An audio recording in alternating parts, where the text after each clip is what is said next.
Syederalun, sejumlah pedagang aneka kebutuhan rumah tangga yang selama ini menjajakan usahanya di Kompleks Pasar Bina Usaha Melabuh, Kabupaten Aceh Barat, kini dilaporkan terpaksa gulung tikar setelah sepi pembeli karena barang dagangan mereka tidak laku. Pantauan Serambi TV Rabu siang, sebagian pedagang malah keluar dan menjajakan barang dagangannya di pinggir jalan. Sedangkan sebagian pedagang lain yang takut kena razia Satpol PP, mereka memilih bertahan di dalam kompleks pasar.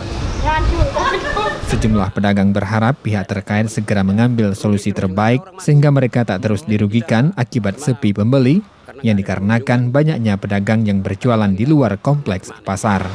Nggak ada pergerakan dari Pemda. Kalau ada pergerakan dari Pemda, umpamanya kan dipaksakan masuk ke sini, mungkin orang ada masukan gitu. Jadi kalau kayak gini, apa mau masuk dikasih kasih di jalan, kasih di sini, orang nggak masuk, keberatan tapi nggak bisa dibilang kan. Kayak buat si Malakama, mau pergi kami ke jalan, takut rugi. Ya. Kena kejar-kejar PP nanti kan, sama PP. Ya. Jadi lebih bertahan. Satu hari dapat berapa kita? Kalau sekarang kita mendapat paling 50 ribu. Kalau biasanya kalau rame dulu? Kalau rame dulu lebih dah, umpamanya dapat 200, 500 kan gitu.